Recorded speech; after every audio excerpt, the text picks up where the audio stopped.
Hello दोस्तों, एक बार फिर से आप सबका स्वागत है द बैंकिंग एरा की फैमिली पे। और मैं साहिल मुंजाल एक बार फिर से आप सबका स्वागत करता हूं और आशा करता हूं कि आप सब बहुत बढ़िया होंगे। तो दोस्तों, ये जो वीडियो है उन सब के लिए है कि भाई आप सब अभी क्या है, जो नए फ्रेशर हैं या कोई भी अपना न्यू सेशन स्टार्ट कर चुका है, तो अभी उन्होंने ऑफलाइन या ऑनलाइन बैच ले रखा होगा, क्योंकि अप्रैल से बैच मोस्टली जो प्लेटफॉर्म है एजुकेशन जो प्रोवाइड करवाते हैं बैंकिंग इंडस्ट्री में, जो बैंक एग्ज़ाम के लिए, उनकी बैच ले रखे होंगे या ऑफलाइन बैच जो रन करते हैं इंस्टीट्यूट होते हैं जो, तो उनमें उन्होंने अपने हमको एनरोल कर रखा होगा ना। तो उन सब के लिए एक एडवाइस मेरी तरफ से है कि जब आप प्रिपरेशन कर रहे हैं, आपकी जो प्रिपरेशन चल रही है धीरे धीरे करके, तो मैं एडवाइस ये देने आया हूँ कि आप जिस तरह मान लो क्वांटिटी एप्टीट्यूड यदि तैयारी कर रहे होंगे, तो आप उसमें अपनी स्पीड को कैसे इंप्रूव कर सकते हैं। मान लीजिए आपने 7-8 दिन में कोई टॉपिक सीखा है, मान लो परसेंटेज के अलग अलग टाइप सीखे हैं या रेशो के अलग अलग टाइप सीखे हैं या प्रॉफिट लॉस के अलग अलग टाइप सीखे हैं, तो उसमें आपको स्पीड कैसे इन्हांस करना है। अभी आप बैच में आपको केवल कॉन्सेप्ट फंडामेंटल बताए जाते हैं, लेकिन फर्स्ट अटैम्प्ट में आपको यदि सिलेक्शन लेना है, यदि आपको फर्स्ट अटैम्प्ट में सभी एग्जाम क्लियर करने हैं, तो उसके लिए आपको कुछ एक्स्ट्रा करना होगा। और एक्स्ट्रा करने का मतलब है कि आपकी इतनी स्पीड एनहांस करनी होगी, क्योंकि इंस्टीट्यूट के अंदर या ऑनलाइन आपको शुरू में बैच जो आपको अब प्रोवाइड करवाए जा रहे होंगे, वो आपके फंडामेंटल्स इंप्रूव करवाए जा रहे होंगे और आपको थोड़ा सा एडवांस की तरफ भी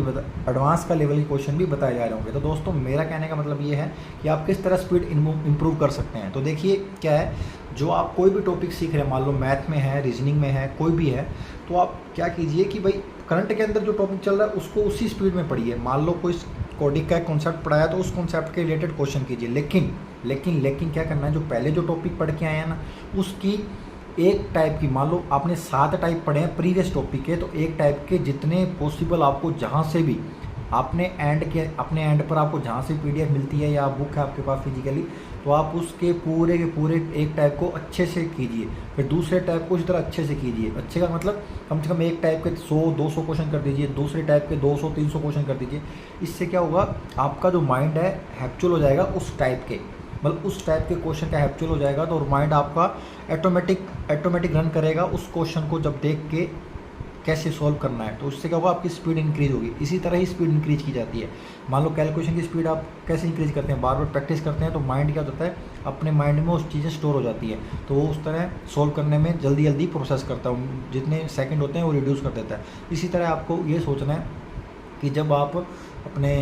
क्या बोलते हैं अर्थमेटिक कर रहे हैं, तो अर्थमेटिक के एक टाइप के क्वेश्चन जितने पॉसिबल हो सकते हैं 100-200 कर सकते हो, जहाँ से भी मिलते हैं। ऐसे नहीं कि जहाँ से आप ऑनलाइन कोचिंग कर रहे हैं, ऑफलाइन कोचिंग कर रहे हैं, वही उसी का ही कॉन्सेप्ट, उसी का ही डेटा करना है, उसी का कंटेंट करना है। अदर कहीं कंटेंट मिलता है, किसी और वेबसाइट से कंटेंट मिल रहा है, तो आप कीजिए। अपने को ये नहीं है कि क्वेश्चन की फ्रेमिंग किस तरह, अपने को उस टाइप की फ्रेमिंग देखनी है कि कितनी मिल रही है। आप इसी तरह करेंगे ना, तो आपकी स्पीड एनहांस हो जाएगी और आपको, और जो रनिंग में सीख रहे हैं तो उसको भी जब पूरा हो जाता है तो उसकी भी पूरे जो